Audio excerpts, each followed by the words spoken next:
Assalamualaikum warahmatullahi wabarakatuh. Rekan-rekan sekalian, dalam video yang ke-7 ini kita akan membahas bakat self-assurance, salah satu bakat dari kategori influencing talent. Bakat self-assurance ini adalah salah satu bakat yang paling jarang kami temui sebagai bakat kuat dalam diri seorang manusia.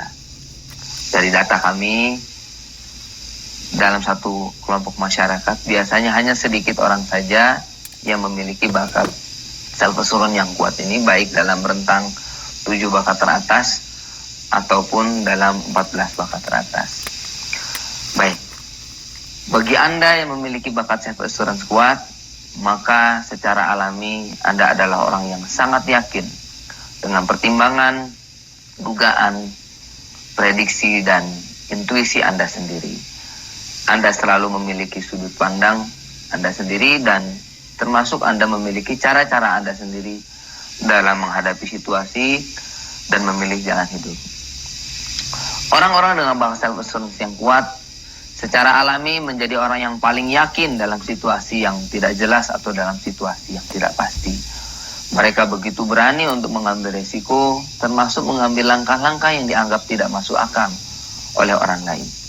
Hal ini terjadi karena di dalam diri mereka seakan ada kompas internal atau alat ukur internal yang membuat mereka selalu cepat untuk meyakini dan menilai sesuatu. Bila Anda memiliki bakat self-assurance yang cukup kuat, maka secara alami hal ini akan menguatkan bakat-bakat intuitif yang lain yang ada pada diri Anda. Jika Anda memiliki bakat futuristik, self-assurance membuat Anda menjadi semakin yakin dalam memahami dan membaca masa depan. Jika Anda memiliki bakat empati atau bakat individualization, self-assurance ini membantu Anda memahami dan melihat apa yang ada di dalam diri seorang manusia secara personal, baik itu sifatnya maupun perasaannya. Berikutnya, bakat self-assurance ini juga bisa menopang bakat Anda misalnya dalam analytical. Anda tidak sekedar memiliki kecerdasan dalam membaca data, tetapi Anda memiliki ketajaman intuisi untuk melihat apa-apa yang tersirat di balik data yang bisa Anda pahami dengan logika. Jika Anda menggunakan bakat ini dengan betul-betul baik dalam bidang-bidang tertentu, maka secara alami Anda bisa menjadi seorang konsultan atau menjadi seorang penasihat di bidang tersebut. Baik itu di bidang pengembangan diri, pengembangan potensi, baik itu dalam bidang sains, dalam bidang keagamaan, dan lain sebagainya. Dan tentu sebenarnya Anda lah yang paling mendapatkan manfaat besar dari bakat self-assurance yang kuat. Anda selalu memiliki arah yang jelas, kemana diri Anda mau Anda bawa. Nah, supaya bakat self-assurance yang kuat pada diri Anda ini semakin bermanfaat dan bisa terjaga kualitasnya, pastikan Anda mengetahui betul dalam hal apa intuisi Anda itu berfungsi secara tajam. Anda mungkin memiliki intuisi yang tajam dalam segala hal terkait manusia. Namun bisa saja memang terbatas dalam hal itu saja. Anda mungkin justru memiliki intuisi yang tajam jika topik-topik yang Anda hadapi adalah topik-topik terkait sains, teknologi, dan ilmu pengetahuan. Bisa jadi juga Anda memiliki intuisi yang tajam dalam melihat dunia bisnis, baik peluang dan peta persaingannya, maupun strategi-strategi yang akan membawa bisnis Anda ke arah kesuksesan yang Anda tuju. Nah, untuk Anda bisa betul-betul memeliharanya, Anda mesti tahu bahwa seperti juga semua alat ukur dan seperti juga kompas, ada kalanya Anda harus melakukan kalibrasi. Anda harus memastikan sebuah kompas itu memang betul-betul mengarah ke arah utara. Untuk itu, Anda perlu memelihara aspek spiritual yang ada pada diri Anda. Karena memang bakat self assurance ini satu bakat yang sangat dekat dengan fungsi-fungsi spiritualitas yang ada pada diri Anda. Nah, berikutnya, apa yang harus kita antisipasi?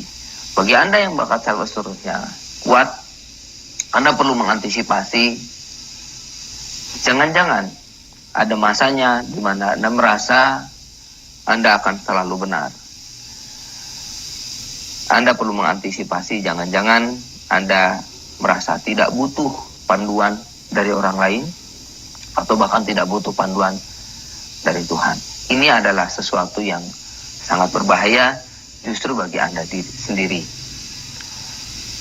Anda punya intuisi yang tajam, itu benar, namun kita mesti sama-sama sadar bahwa tidak ada manusia yang selalu benar. Nah, di sisi lain Anda perlu mengantisipasi keyakinan diri Anda yang begitu kuat ini, karena secara alami sangat wajar jika orang lain mempersepsi Anda sebagai pribadi yang sombong. Ada kalanya Anda tampak seperti overconfidence dan Anda seperti tidak butuh orang lain.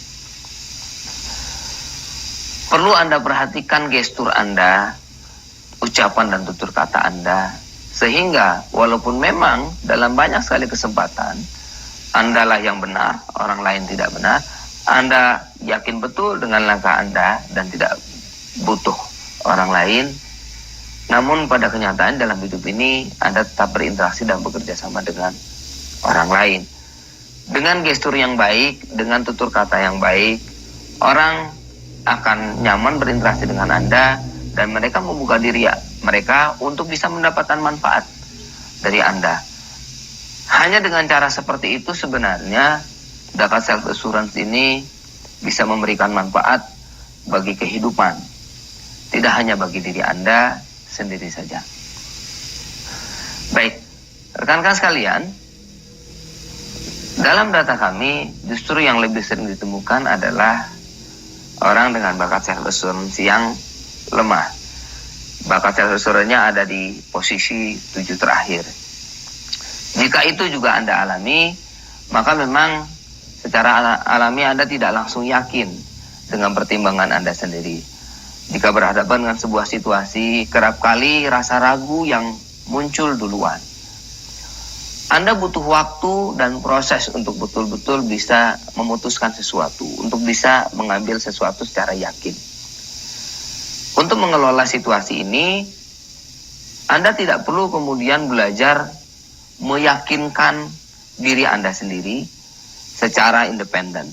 Justru strategi yang tepat adalah bagaimana untuk setiap permasalahan yang penting yang harus Anda putuskan, Anda mendapatkan saran, masukan, feedback dari orang lain. Anda mesti tahu kemana Anda mesti bertanya untuk setiap topik penting yang harus Anda putuskan dalam hidup Anda. Masukan-masukan tersebut akan memberikan ketenangan kepada Anda, objektivitas di dalam menilai, dan akhirnya setelah proses itu Anda alami, Anda lakukan, Anda sampai kepada suatu kemantapan, keputusan dan pilihan. Seiring waktu, pastikan waktu yang Anda butuhkan untuk memproses sebuah pertimbangan menjadi keputusan itu bisa semakin menemukan skala waktunya yang tepat. Tidak terlalu lama, meskipun juga tidak perlu terlalu tergesa-gesa. Baik, rekan-rekan sekalian, mari kita lihat kembali apa sebenarnya manfaat yang bisa didapat oleh Anda yang memiliki bakat self assurance yang kuat. Pada intinya, Anda adalah orang yang independen, Anda adalah orang yang sangat yakin dengan pertimbangan, intuisi, dan cara-cara Anda sendiri. Selama Anda bisa menjaga ketepatan kompas internal Anda bisa memberikan pertimbangan-pertimbangan yang sangat dibutuhkan oleh orang lain. Anda juga bisa mentransfer keyakinan yang kuat di dalam diri Anda untuk membantu orang lain di sekitar Anda untuk betul-betul yakin. Bisa di bidang pendidikan, bisa di bidang bisnis, bisa di bidang sains dan teknologi. Pada dasarnya bisa di segala bidang, termasuk dalam kehidupan pribadi, dalam keagamaan, kehidupan keluarga, dan lain sebagainya. Demikian penjelasan yang bisa saya berikan terkait bakat self assurance. Salah satu bakat yang memang paling jarang kita temukan di sekitar kita. Mudah-mudahan informasi ini bermanfaat. Sampai bertemu di video selanjutnya. Terima kasih.